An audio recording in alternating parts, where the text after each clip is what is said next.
to a slideshow. Yay. How about you guys got updated? This took me a long time to make this slideshow, okay? But you're worth it.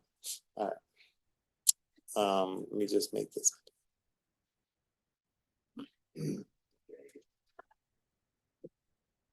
Let's put this up here. Okay. So this is our class account. So there's no source sheet because it just got complicated to make this slideshow and this, but we'll read it together. There aren't as many sources actually. I'm going to use pictures and that type of thing to explain things. Okay, but I'm pretty excited about this. This is a contained semester. This is 7 classes. And then the last semester, I have a new idea for that as well. I got a new book called Ethics of Our Fighters by Rabbi Shlomo Brody.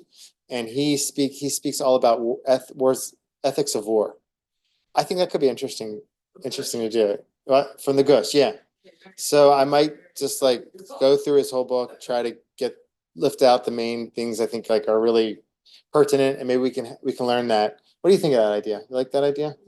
Ethics of War, 7-week course on that. What? Okay. Well, hopefully we'll be as good as. Oh, okay. Yeah. All right. So that's an idea. Well, let's hold on to that. Okay. So this is our course. Okay. Today's Principles of Kabbalah. Okay. Second class, Principles of Kabbalah Part 2. Now, I don't want you to be like, oh, Rabbi, after this first class, that was heavy. I can't handle this. Be patient a little bit, okay? First class, second class, we have to set the foundations. It's going to be good. It's going to be interesting. The fun stuff's going to happen in class 3, 4, 5. That's fun stuff, but you need the foundations, okay? So I'm not looking at specifically. I'm saying you need the foundations, okay? So be patient with me. Stick with me, okay? When we get through the foundations, and we're going to have some fun, but that will help. What we do now will help you understand what we're going to do later, okay? And the last class I have is spiritual teachings. I'm not convinced it will stay that. We'll see if we have other topics we want that could fit into that category. Like reincarnation, for instance, or exorcisms. I don't know if that's interesting to you. Okay, so that's a little bit of our plan. Today, the schedule is going to be something like this. Introduction, we're going to talk about what is Kabbalah and the 3 streams of Kabbalah. And then we're going to talk about two principles or foundations. How God is intimately connected to our lives and our actions can impact reality. These 2, I think, are actually really relevant for our days as well. When we're thinking about everything that's going on in Israel and with Am Yisrael. Number 1, that God's involved in our lives. God's involved with what's going on in Israel. Maybe you don't always see it. And so the Kabbalah would say God's intimately involved with what's happening. And we have to try to understand what that means.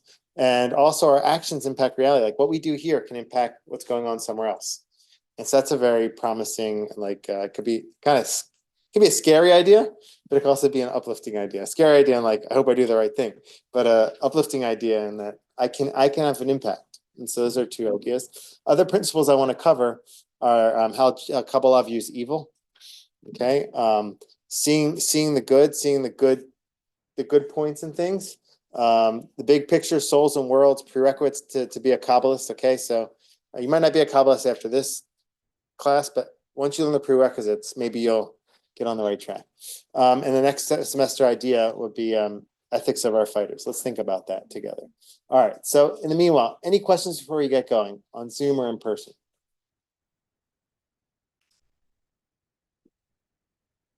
Okay. All right. So let me ask you a question. What is, again, today's about Kabbalah. So what is Kabbalah? What is it? Mysticism. Mysticism. Okay. What is mysticism? Kabbalah. That's like my high school class. Spirituality. What are some themes, let's say, that are talked about in Kabbalah? Deeper meanings. That's what I was going to say. Okay. What else? It's like in the Pardes of learning, it's the Pardes of learning. It's the Sod. The Sod. All right. So there's a concept of Pardes, which is 4 layers of the Torah.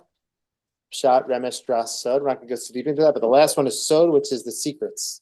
Pshat is the simple reading. So many layers of the Torah. All right, what else? It's deeper understandings. What else? What other themes are prevalent in Kabbalah? Zohar and Reb Shimon Bar Yochai. Okay, Zohar. Okay, Zohar is a central text in the Kabbalah. Rabbi Shimon Bar Yochai is like the central figure in the Kabbalah. All right, well, we'll talk about that. What? Red strings. Okay, good. What else? Close it.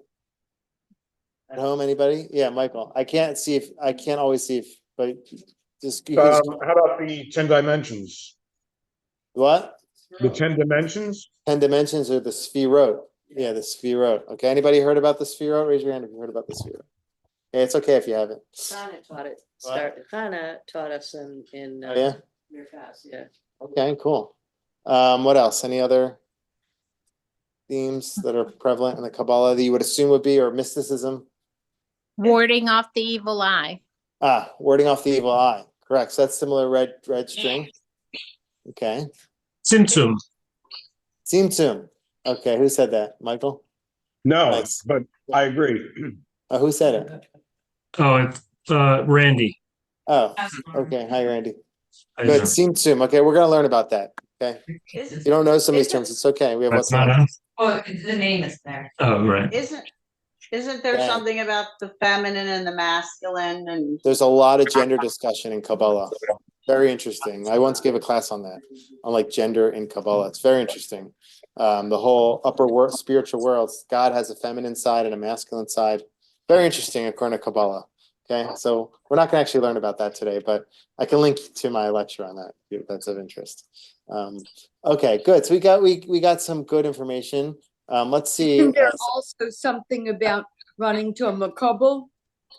Running to Makubal, going to a Kabbalist for blessing or for guidance, correct? So all these are going to be themes that we're going to talk about throughout the next 7 weeks, and we're going to see they're going to be weaved into our lectures. So I'm going to show you just some themes that I kind of came up with here. Slumber party. Oh, yeah. All right, so here's something I put together actually. Take a look at this. Like a pop picture on our I'm going to have to sticker. mute everybody 1 second. Okay, you can unmute yourselves if you need. Okay, we love you. All right. We just don't want to hear you. I'm just joking. Okay, so this is a quiz that I put together a bit ago. Am I a mystic test? I put this together for a course in Mirkaz in 2019. And so basically, there's some questions you have to ask yourself to see if you're a mystic. And I put together great scores. 13 to 22, it says you're Maimonides, Maimonides, meaning you're not a mystic. And 43 to 52 would be that you're on your way to go in to be in a cave in India. Okay, so that's like I'll send this to you, yeah. Okay. But these are some things you're thinking about. I'll show you. It's all kind of pointed to here in here. Here are some themes of Kabbalah, okay? I also want to show you these are kind of boring slides, but I'm pretty proud of some of these slides. Take a look. Ooh, fancy, huh? Okay. Okay, so some themes are unity. Okay, unity. And so in the unity, Kabbalah talks about everything's kind of connected. Everything's connected in God, and we are an extension of God. So there's a discussion of unity. Preparation and purification, that's very important. Okay, so to study real Kabbalah, like we're going to study like basics of Kabbalah. I'm not saying I study real Kabbalah. Like to really, really get in the depths of Kabbalah, you have to be on a certain level. We're going to learn about prerequisites, but you have to be pure. You have to have learned a lot of Torah to really get into the depths of Torah. And also, you probably can't even understand the depths of Torah if you don't have a lot of Torah. It's like, I don't know, it's like, let's say you sit on like a very advanced course in physics. You won't know what's going on unless you've done all the basic courses, so similar to that. So we're going to talk about like what we can grasp with our limited knowledge, okay? But there's a lot of preparations. What? Isn't it the minhag to be 40 years old? So there's discussions around that. The interesting thing is a lot of our mystics passed away before they were 40. So it's not a clear cut thing. By the way, I brought a book here. I'm gonna link to a few books that you could use, basic books. This is one I like, Professor Moshe Chalamish. He was my advisor for my PhD. And so I definitely recommend this. It's nice. It's a little academic, but it's like he writes very clearly. And then there's Inner Space by Rabbi Aryeh Kaplan, which is the first one I ever read. And it's a lovely text, and he brings a lot of good analogies in there. That's Introduction to Kabbalah. Good example of somebody who didn't live to 40. Yeah, he didn't live till 40. 36. Yeah, and he translated a lot of the mystical texts to English, so he obviously studied them. So, okay. Here's an important thing: seeking something beyond. This was mentioned here. Like Kabbalah is always looking for something beyond what you see. Yeah, we're going to talk about that. How like we many times think that what reality is what we see, but the scientific data, you can only gather data based on what you see. The mystics tell us that there are things that are going on beyond what we see. We're going to talk about that today. Another one is revelation. That's big. Okay, so a lot of our mystical text. What? Fish? Only people involved. So I don't know that reference. Anybody know that reference besides me? Okay. All right, so those are the secrets of something. All right, so revelation is very important. Like this idea that like you ask the mystics, like, where did you get this from? Like, how do you know this? What you're teaching us, all these secrets and stuff. Some of it is transmitted from generation to generation. Some of it emerges from inspiration, like from their inner world. I don't know if you ever had you were trying to really get to a deep idea, and you're like trying to think of something, and an idea just popped into your head, and you had a brilliant revelation about something. So the mystics were going through that a lot. They're going through like consistent revelation, understandings, comprehensions, and a lot of them didn't write them down, but many did write them down. And the ones that we have, that's like the continuation of Jewish mysticism. There's a big, okay. Secret transmission is also important, like that. Kabbalah means to receive, literally. So Kabbalah, Moshe Kibel Torah Sinai. Moshe received Torah from Sinai. The chapters of the Father says. So Kabbalah doesn't necessarily mean mysticism, but at a certain point, the reception of Kabbalah, Moshe Chalamish, my advisor, speaks about that. He says here, in the beginning of the 13th century, individual sages used the word Kabbalah in reference to particular secrets of tradition that are divulged in private or transmitted by whispering from mouth to mouth. The things that are communicated in this way are things that by their very nature cannot be understood by everybody.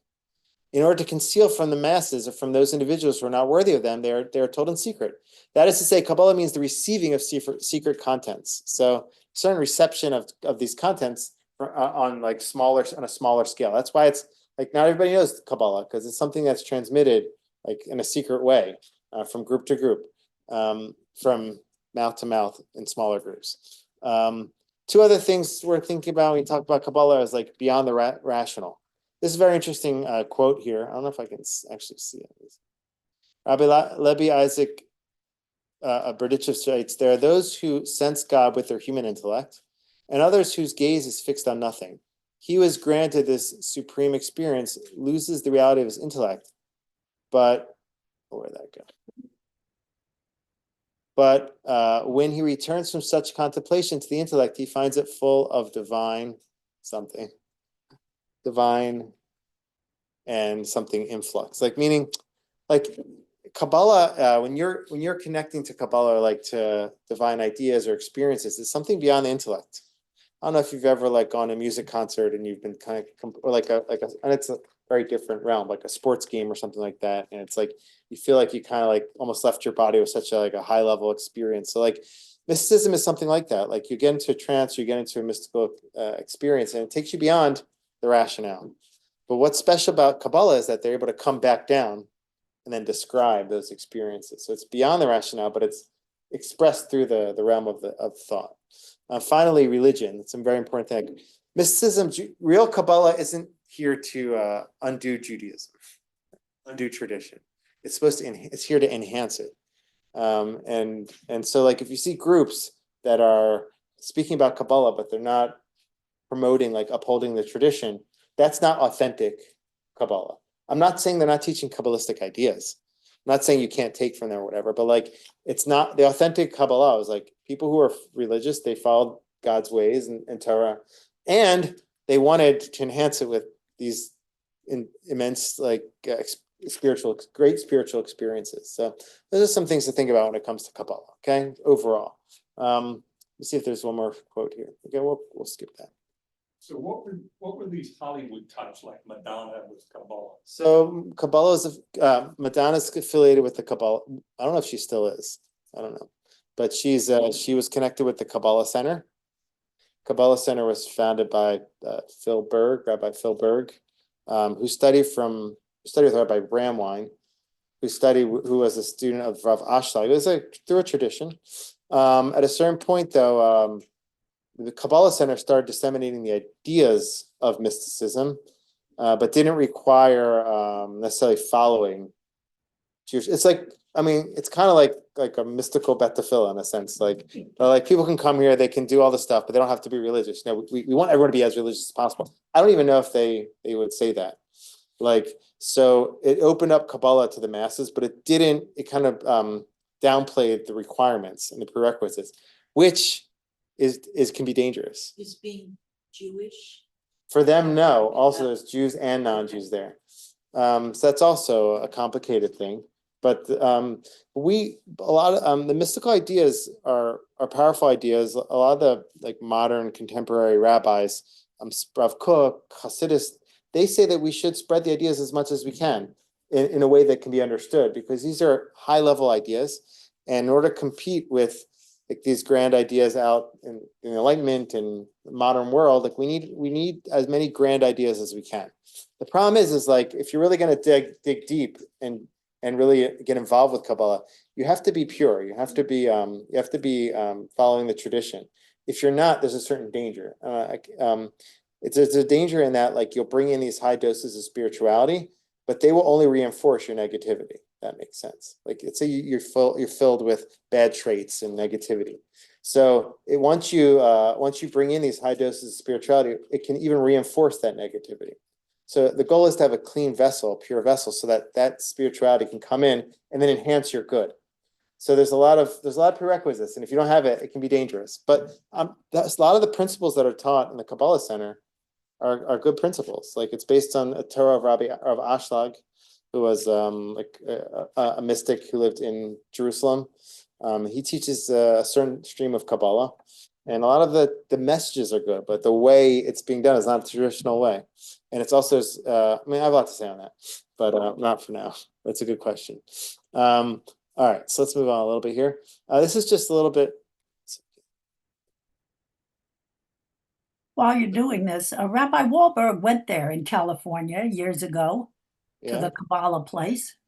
And he came back with red string on his hand. Yeah. Is that it? It must have been very impactful experience. No, I mean they do that. Okay, they sell it for expensive, for a lot of money. What? They sell it. The red string. No, the Kabbalah Center sells the red string for like $30 for a string or something like that. Yeah.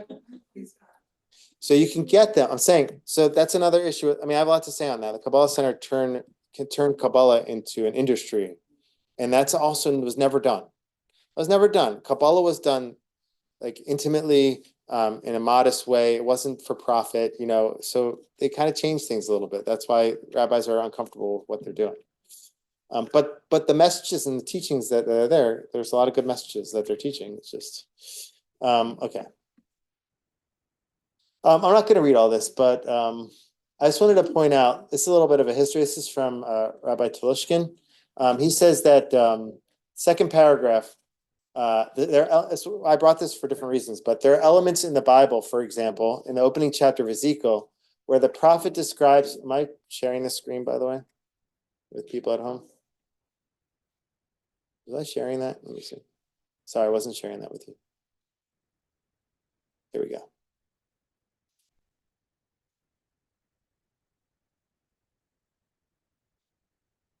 All right, sorry, get you back. I just want to read the second paragraph. This thing's like all the way. He says, in the opening chapter of Ezekiel, where the prophet describes his experience of the vine, the heavens opened and I saw visions of God. I looked, and lo, a stormy wind came sweeping out of the north, a huge cloud, flashing fire, surrounded by radiance, and in the center of the fire a gleam as of amber. The prophet then describes a divine chariot and the throne of God. So this is a mystical experience. It appears in the Tanakh, right? It appears in Ezekiel, and I once had like a chabura. I went to somebody's home to study Zohar, which is a mystical text. We spent like a few months just on this like story. This story has a lot of deep messages. Why am I showing you this? Is because the mystical tradition didn't start with Rabbi Shimon Bar Yochai 2,000 years ago. Prophecy is an early stage of mysticism. A prophetic experience is a revelation. So that's an earlier form of mysticism. The prophetic strand continued through the generations in different ways, and one of them is mysticism, and that kind of broke forth a lot in like the medieval period and in Tzfat with the Arizal. But I'm saying it goes back, and so what? Is it emotional or is it It's academic? so great. That's gonna hold on to that question. It's gonna segue us into the different streams of Kabbalah. Very, very good question. Is that next? It is next. Okay. So when it comes to Kabbalah, there's 3 streams of Kabbalah. What does that mean? There are 3 like genres of Kabbalah, and we're going to touch on all of them. Yay! So the first one is he kind of just summarizes it. I'll just tell you on the outside. The first one is theoretical. Theoretical Kabbalah is basically like all the teachings, like teaching. I'll show you right here. The theoretical stream is teachings about angels. It's teachings about the upper worlds, like what happens in the spiritual worlds. It's discussions around like what a mystical state is, where God is, what's God like, how does God relate to the world. Basically, it's like philosophy, like mystical philosophy. Okay. Now it can get very nuanced, and if I've been in mystical yeshivas, it's a very unique thing. It's not anything like a classic yeshiva, although they're studying all day. They're studying basically like the inner workings, or like the ways. I put a picture of ways here, the ways of the upper worlds. So it can get that technical. It can be as simple as how do you wake up in the morning, to as complicated as like what's going on in the mystical worlds, like how the worlds interact with each other. Like they have a blueprint for how that happens. And here's an example. This is a text. I don't know if I can blow that up. I don't know if you can see this, but this is basically a Kabbalistic Siddur, a mystical Siddur. It's called the Siddur HaRashash, and Shalom Sharabi. And he kind of put a lot of the teachings into a prayer book. Now, to pray this prayer book, sometimes people say like our davening goes too long at Beth Tefillah, like it's going too long. The rabbi talked to. If you would be in that yeshiva, you'd be complaining already after the beginning of Shacharis, because it would have already been 2 hours just to do Shacharis. You know, like because there's so many letters and words that combine with each other in order to build these spiritual worlds that they're involved in. It's a whole genre, and basically you're trying to like contemplate and connect the world spiritually. I'm not explaining that in depth, but I'm just showing you another chart here. For instance, there's God's name Yud Hey, then Vav Hey, and then you have 4 worlds. Then you have different traits, and then you have different experiences that are connected to that. So these are all theoretical Kabbalah. You have angels. Okay. Now I brought the elemental chart here because in Kabbalah we have that too. They have their own elemental. It's not like as organized, but we have charts. We have permutations of letters that create worlds, that create like elements. You know, so that's what you're doing in theoretical Kabbalah. You're studying that. You're studying how the worlds connect, and a lot of it's kind of technical. But when you're studying, you're apparently involved in connecting to something very divine, and it can be uplifting in that sense. So a lot of our texts are in that realm of theoretical Kabbalah. When you study the Tanya, who studied the Tanya who studied with Hannah Stavatitsky? So you're studying theoretical Kabbalah. That's basically explaining things, how God works, how love and the soul is, all those ideas. What's the Jewish soul? Like what does our soul look like? What is it? What are the parts, the components of the soul? The Kabbalah says you have 5 levels of your soul. Well, you would only know that through the theoretical Kabbalah. Okay, and also through my class if we get to it. Okay. So this is another stream. This is the meditative stream, and I'll show you the third one. The third one is the magical stream. So we have theoretical, meditative, and magical. Okay, magical, not a pejorative way. I'm not like saying, oh, that's magic. But I'll explain the difference. Meditative Kabbalah, as opposed to theoretical Kabbalah, it's not just for thinking. It's not just for understanding. It's an experience. You are supposed to, through the Kabbalah, elevate yourself up higher and higher through meditation to go all the way up the rungs to get close to Hashem. Okay, so does that interest anybody? Anybody here like meditation? Okay, one person. It's good. No, two people. A few people. Caleb kind of does. Okay, so after we do our class, you're really gonna like it. Not I hope. But we actually have a class on Jewish meditation, and so that's going to be connected to the strand of the meditative Kabbalah. I'll just tell you about the magical Kabbalah, and then I'll go back to this source sheet. The magical stream is different. Here's how I would describe it. Let me just go off screen share for a second. I describe it like this. The theoretical Kabbalah explains what's going on. The meditative Kabbalah brings you up there. So you can go up higher and higher through meditation, through dancing, through singing, through meditating on God's letters of God's name. All of these techniques enable you to go higher and higher through breathing techniques, through mantras. We're going to learn a lot about that. Okay. All of these help you slowly go up the ladder, come close to Hashem. So you're not just learning about the worlds, you're going up to them. Now, the magical Kabbalah is the exact opposite. You're bringing it down. You're bringing the blessing down into the world. So I'll give you an example of magical Kabbalah would be the Chamsa. The Chamsa, if it's not just a symbol, but rather you believe it, it contains within it spiritual qualities, which mystics did believe that, right? Of protection and other things. That's bringing down the spiritual world into this world. All right? Or like when a rabbi would give a blessing to a person, it's not just like shkoyach or have a good day. It's like you're believing the rabbi, the recipient is believing that they're receiving a blessing from the rabbi. That's kind of a magical act. I'm not saying magical in a negative way. It's bringing down the spirituality into our world. Whereas meditative practices bring you upwards, this brings things down. Another example would be like mezuzah. Mezuzahs are a symbol of God being in our homes. Or you can understand it mystically, like it's bringing spirituality into your homes. People say, hey, things aren't going okay. We should check our mezuzahs. It's based on that idea that you could bring the spirituality into your life, into your house. The mitzvot can be seen in that way. When you do the mitzvot, you can draw down spirituality into your life. So those are like the three streams of Kabbalah. There's a book here, Hasidism Between Ecstasy and Magic.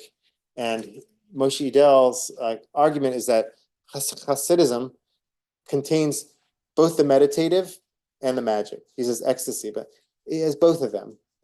So he shows that in his book. This is a picture of the golem. Here is an exercise which enables you to create a golem. Okay, I have that described here actually. Where's that a picture of? So this is a picture of what's described here. A second, on the right here. I gave a class on the golem too. See, you should read it. What? Yeah. So here's just like, I'm not going to go so deep into this because I actually don't even know what this means. But basically, I'm just showing you the magical Kabbalah says that we can bring the spiritual into this world to the extent that we can create things.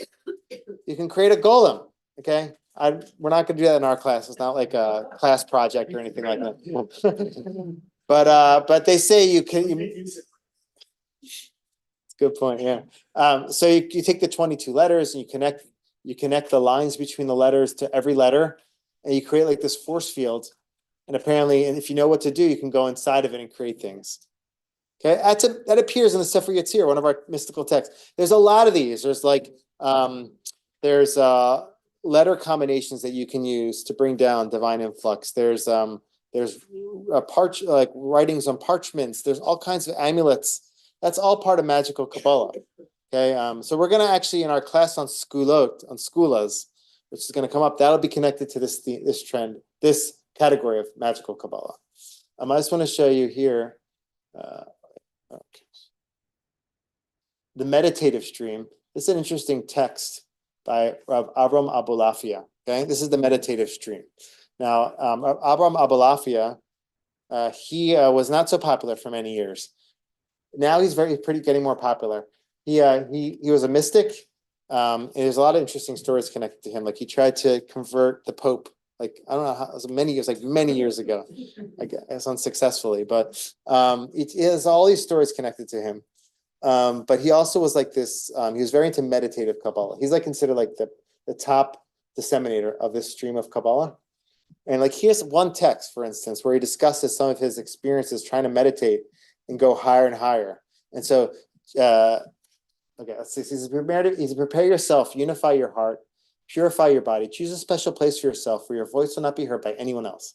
Meditate alone with no one present. Sit in one place in a room or attic. Do not reveal a secret to anyone. If you engage in this by day, do so in a darkened room. It is best, however, that you do it at night. At this time, when you prepare yourself to speak to your Creator and your desire to witness His might, be careful to cleanse your thoughts of all worldly folly. Wrap yourself in your talus. If the time is proper, also fill on your head and arm. This will increase your awe and trembling, etc. Wear clean clothing. If possible, all your clothing should be white. This is of great help for one's concentration on fear and love of God. Then take in your hand a tablet and some ink. These will serve as your witnesses that you are coming to serve God with joy and good heart. Then begin to permute a number of letters. Take some letters of God, which we're going to do. We're going to try to do that in our meditation part. Okay. We're not going to go out of control, but we're going to do some experiments. Okay. Transpose and permute them quickly. So that's actually considered a way to elevate yourself by connecting the letters of God. If you ever seen a Sephardic prayer book, they have a lot of letters of God that are more than the Ashkenazic books. It's because the Sephardim have a lot of Kabbalah in their Siddur, and they're using those letters. They're supposed to meditate on them to elevate themselves up higher and higher. But so transpose and permute them quickly until your heart is warmed. There's a physical expression of this mystical experience. As a result of these permutations, their motions, what is derived from these permutations. As a result of these permutations, your heart will become extremely warm. From the permutations, you will gain new knowledge that you never learned from human traditions, nor derived from intellectual analysis. When you experience this, you are prepared to receive the influx, shefa. The influx will then come bestowed to you. It will arouse you many words, one after the other. Okay, so that's an example of like a mystical experience that you could attain if you were able to go, if you were to apply the methods and be steeped in Kabbalah, etc.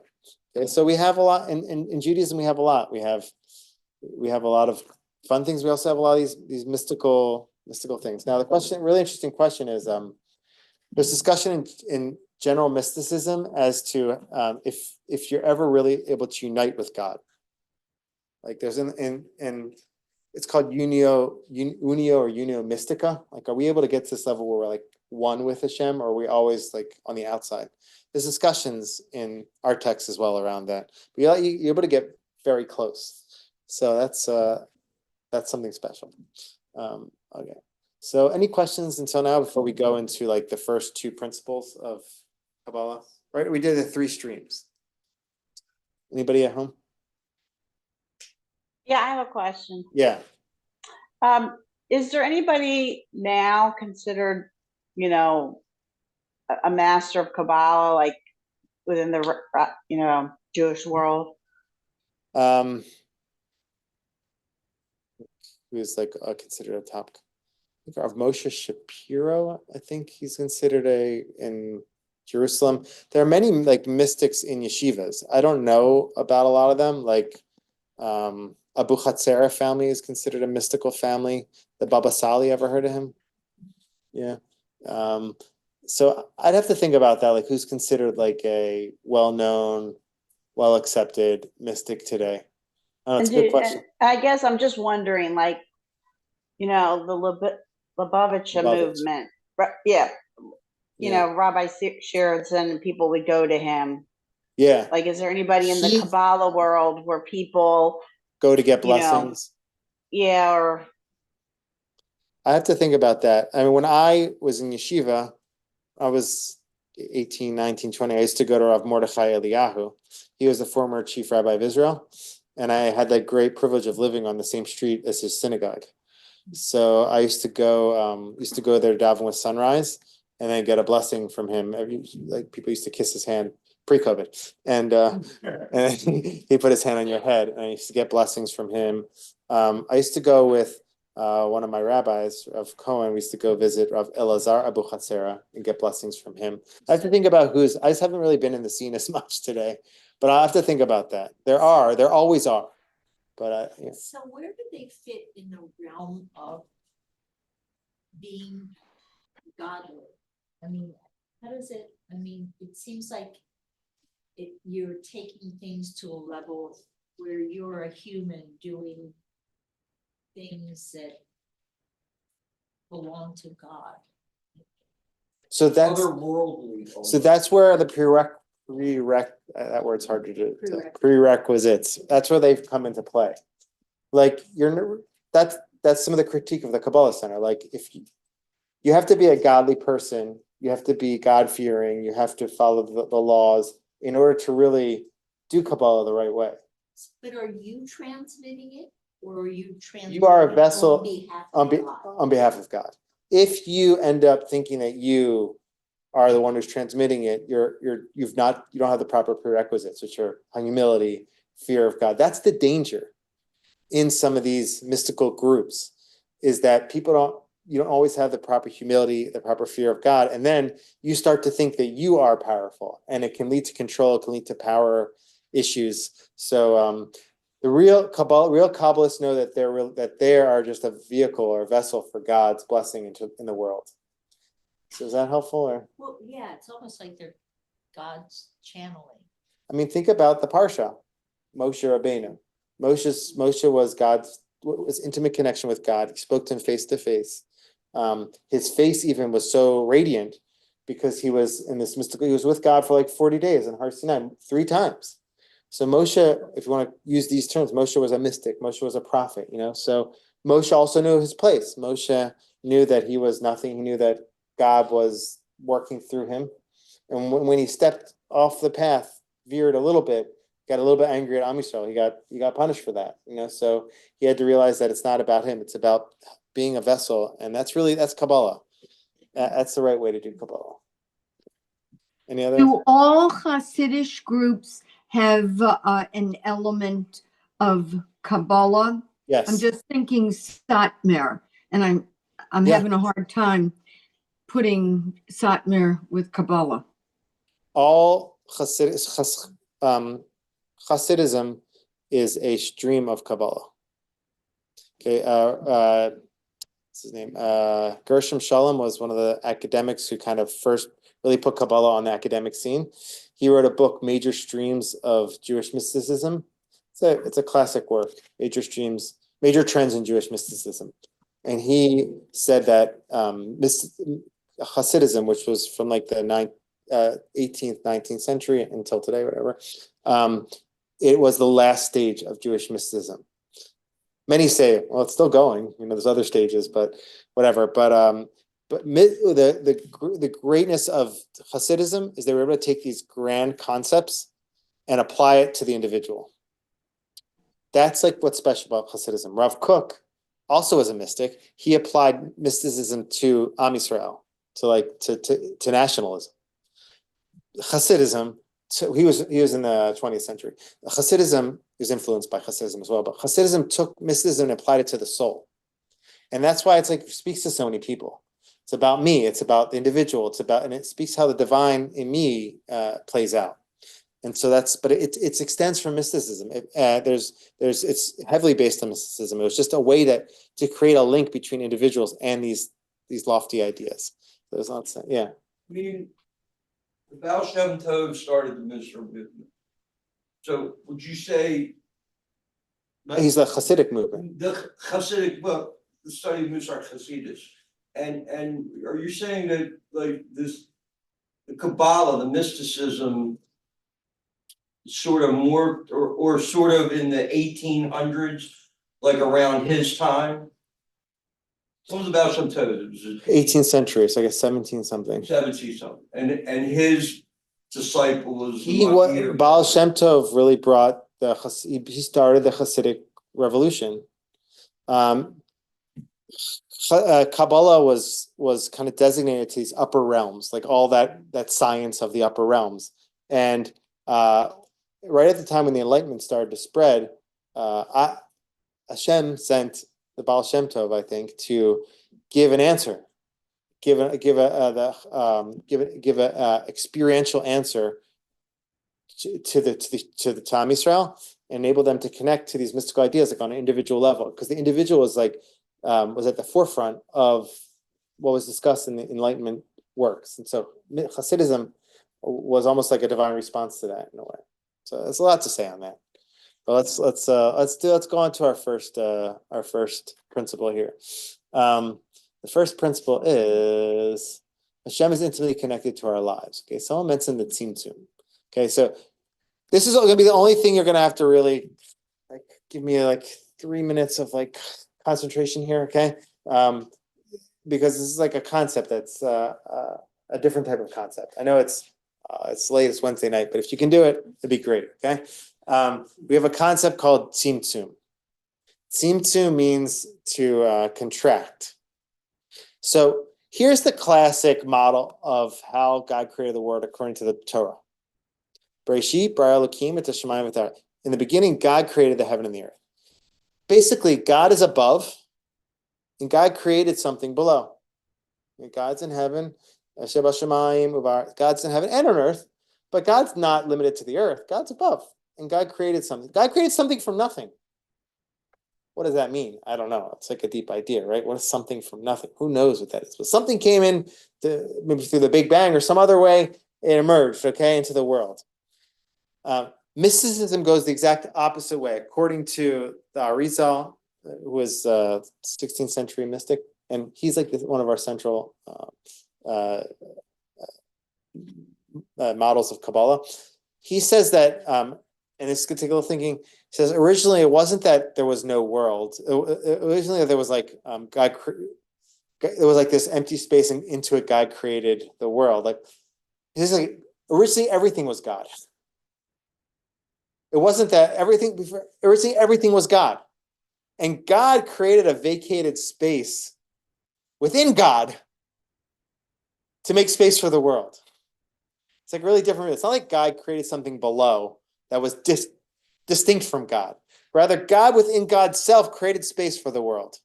It's like almost, so here's the picture over here, where like there's this, everything was white originally, it's light. And then God vacated space, this is like the inner space that God vacated, to create the world in the middle of that. Okay? So what does this mean?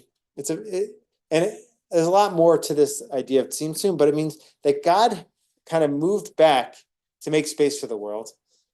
But the world really is encompassed in God. Does that make sense? I have kind of a model, an image that helps me is like a pregnant woman, pregnant person. So a woman who's pregnant, she has a baby inside of her, a fetus, but the fetus is part of her. So God made space within God as if to create a world, but the world is still within God. And so that's the idea of the Tzimtzum. It seems that God made space, and God stepped back in order to make space to create the world. And that creation happened through this beam of light, but that's a whole other story. Yeah. What's coming to my mind is that God created that to have relationship. Correct. So exactly, that's what I'm saying. God is intimately connected to our lives. The Tzimtzum, according to Hasidus, there's a lot of opinions what the Tzimtzum is. I'm going by Hasidut, which that's okay if you don't understand what I'm saying when I'm saying that, but I'm putting that out there. Basically, they're saying that God created space, but it doesn't mean God's disconnected from that inner space. That's all part of God as well. And so here's like a model that's sometimes used to describe the Tzimtzum. This is just the text, but we don't have to. Here's the Rebbe, Lubavitcher Rebbe. Yeah, is that Randy? Yeah, I was just going to ask, are you saying that when God created that space, he was also leaving the opportunity for the impression that God is not within that space at the same time? Yes. That's also a very important thing that's Randy, right? Yeah. Very important component. That has to do with free will. Yes, good. God created that space. It's called the Rishimu, or the Halal. The Halal, the empty space. That's where the illusion that God's not in our world can come from. That's according to Hasidut. The idea that there's a space where we feel we don't see God. We don't see God in our lives. We look. We try to see. We see all these catastrophes, all these tough things that are going on in Israel. We don't always see God, or we have our own struggles or difficulties, or we just struggle overall to build a connection. A lot of that comes from this empty space that God created to allow for free will, to allow for the existence of evil, to allow for all the things that are apparently distinct from God. Unjust suffering. Correct. So that's all in that space. But according to Chassidut, the idea is to kind of elevate ourselves beyond that so we can seek godliness in that space as well. And that's through the Torah, the mitzvot, through mysticism. So basically we're trying to go back to when it was filled with God, with godliness. That's like the highest level. So here's an example that Rabbi Nachman of Breslov, when he explains the tzimtzum, contraction, he says it's something similar to like a rabbi with the student. A rabbi has immense things to teach a student. But when a rabbi comes to teach the Rebbe and the Talmud, the Rebbe can't give it all over at once. It'll be overwhelming. So the Rebbe has to step aside, and I don't know. I'm sure the Rebbe had much deeper thoughts than what he might be sharing at this very moment for the overall masses. Meaning, there's certain stepping aside in order to make space for others to develop at their own pace. And so that's what Hashem did with the contraction, with the tzimtzum. Does that somewhat resonate, or it's kind of, Rick, you have a confused look? Well, with everything that goes on in the free world, I mean, it all kind of conflicts with one another, right? I mean, you have, as you just said, you have unjust suffering, right? You have free will, but you may not necessarily have the ability to truly take advantage of that because of all the things that go on within it. Correct. There's a lot of factors that can impact can limit the scope of your free will, but our belief is there is free will. What's very interesting is like Hasidism would say, on the deepest level, God's also behind everything. On the deepest level, it's a paradox actually, according to mysticism, but we're not going to get into that right now. But they do believe in that paradox, like that there's free will, but also like everything is contained within God. They don't always have an explanation for that. But we're not going to get lost in that space. Okay, so let me show you one more thing. Sorry. What's special about this idea of the tzimtzum is that in the end, if everything is contained within God, then there is an interconnection between things, right? Like, although there's a certain layer where things are interconnected, we don't always see it. But I love that idea.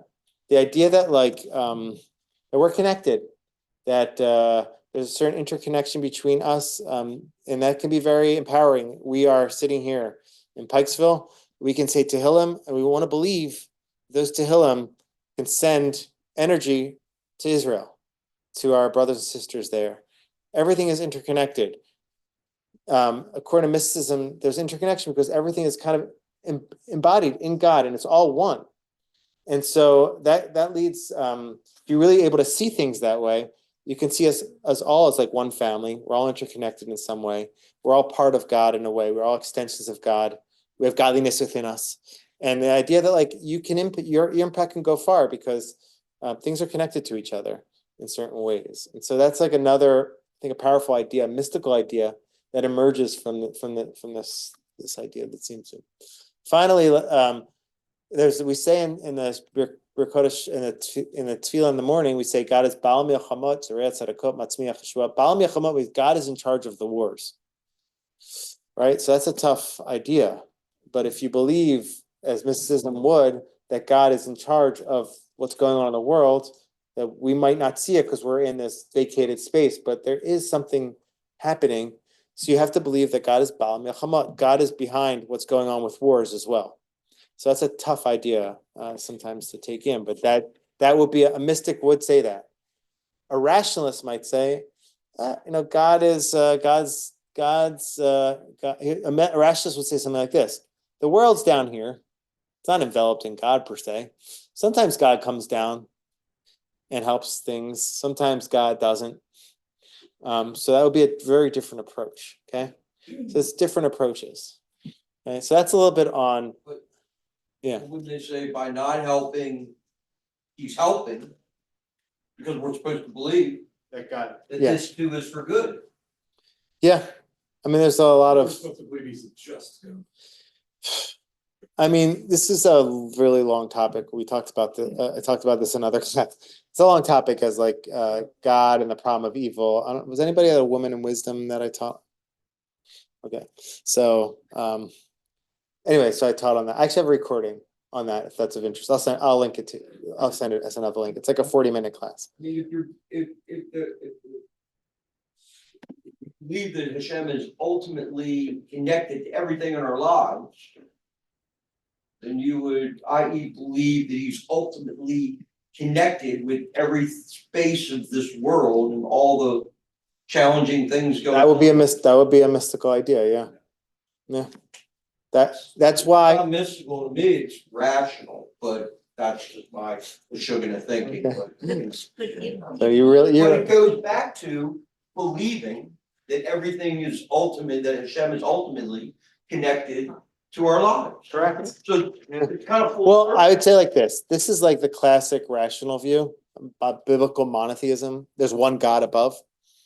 It would mean that like God sometimes will let the world just go on its own. You know, every once in a while, God intervenes. It's like a parent or something where the parent isn't always actively involved in what's going on. But if a parent hears a child screaming downstairs, the parent will go down. Maybe a few times a day in some people's homes. And so,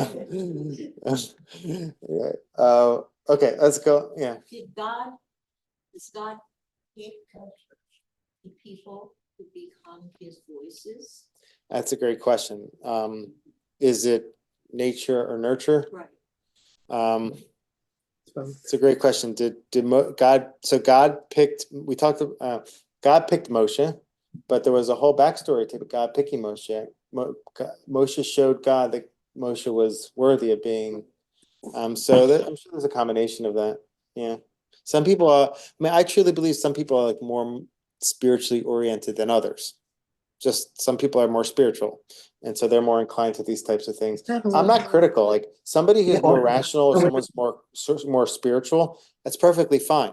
You have to find your path within our. I'm giving you the mystical approach. I'm not saying this is the only or the correct approach. This resonates with me a lot because I'm kind of mystical, but if this doesn't resonate with you, or there's components you're like, whoa, like God's behind the wars, like God is like in everything. Like, what are you talking about, Rabbi? That's okay. That's okay. You're learning an approach. You'll find your way of connecting to it. There's rational texts, and that's perfectly fine. Maimonides was a rationalist. There's a whole slew of texts that are connected to that. So you have to find your path. I gave a class on Jewish philosophers in dialogue, where they're like different philosophers in dialogue with each other. One of them was a mystic, the other one wasn't. So, but we're learning mysticism, okay? So, Rabbi, yeah. Devorah. Hi. Okay. When one thinks of God as above and we are below, and that to me is very anthropomorphic because it only leads into all kinds of emotions, physicality, etc., etc. Within mysticism, though, the concept that everything is in God, everything is all in God. We have our own piece of it, just as their children or the infant inside the mother is moving. There is a sense of free will, but it is much more complicated because it's not physical.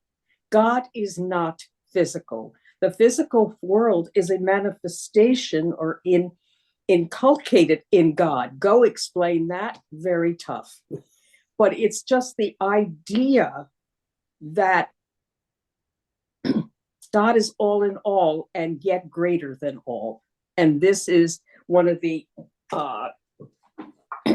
leading theological theological concepts. God is all in all and yet greater than all, which means there's free will and yet God knows all. Very complicated, very confusing.